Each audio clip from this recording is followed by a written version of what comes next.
रोहित शर्मा और विराट कोहली के टेस्ट से संन्यास की वजह से भारतीय टीम में 2 स्थान रिक्त हो गए हैं। इन दोनों का संन्यास उस समय आया जब अगले महीने भारत को 5 मैचों की टेस्ट सीरीज के लिए इंग्लैंड का दौरा करना है। इंग्लैंड के खिलाफ 20 जून से 4 अगस्त के बीच होने वाली 5 मैचों की टेस्ट सीरीज विश्व टेस्ट चैंपियनशिप 2025 से 27 के लिहाज से काफी अहम है।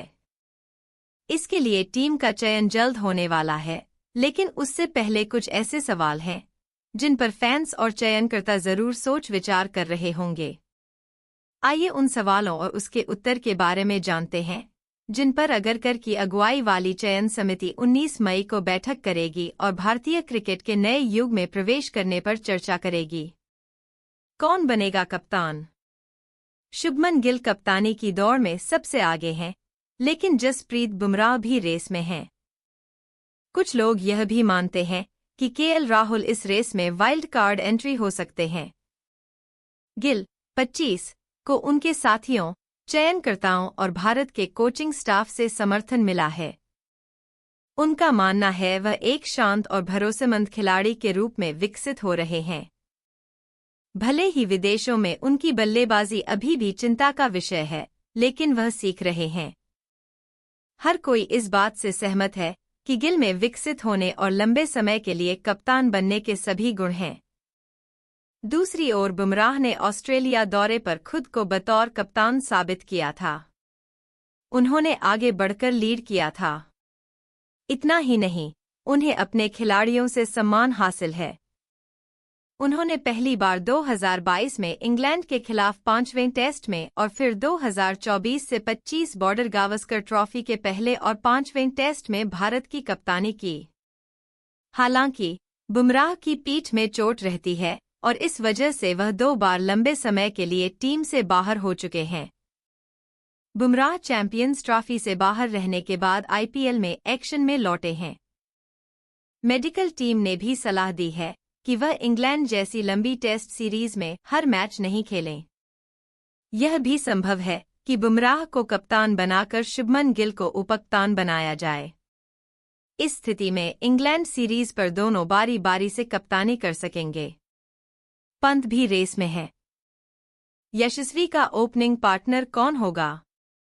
ऑस्ट्रेलिया में राहुल की बतौर ओपनर सफलता ने रोहित को मध्य क्रम में बल्लेबाजी करने के लिए मजबूर किया।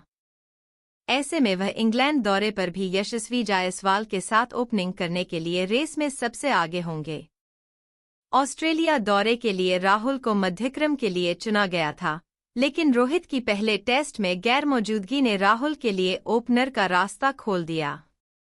राहुल ने इंग्लैंड में सलामी बल्लेबाज के रूप में अच्छे स्कोर बनाए हैं। हालांकि यह संभावना भी है कि कोहली के जाने के बाद मध्यक्रम को मजबूत करने के लिए उनके जैसे अनुभवी कंधों पर जिम्मेदारी सौंपी जाए।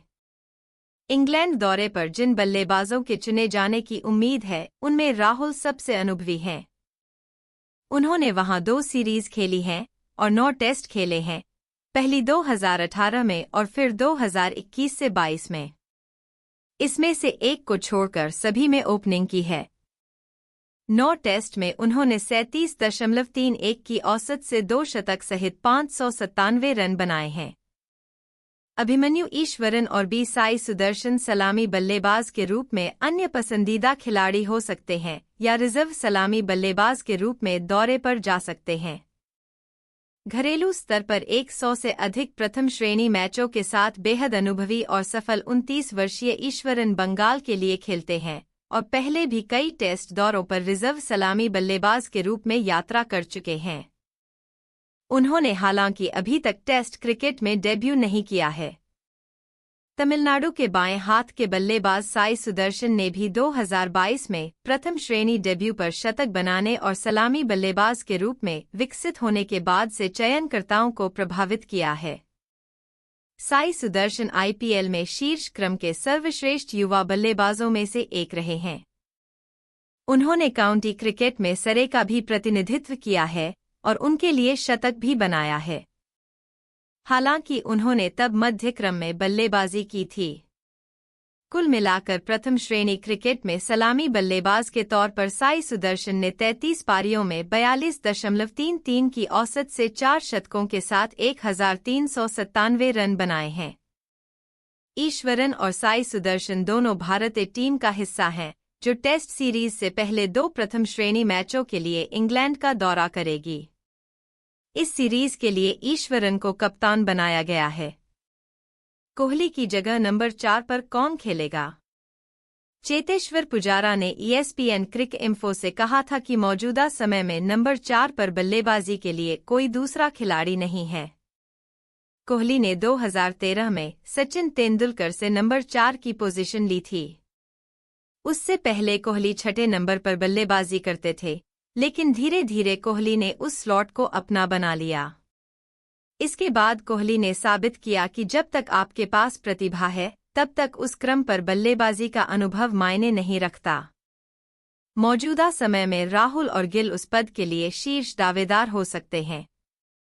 कोहली के पिछले साल इंग्लैंड के खिलाफ घरेलू सीरीज से हटने के बाद राहुल ने हैदराबाद में पहले टेस्ट में नंबर 4 पर बल्लेबाजी की थी और चोट के कारण सीरीज से बाहर होने से पहले 86 और 22 रन बनाए थे।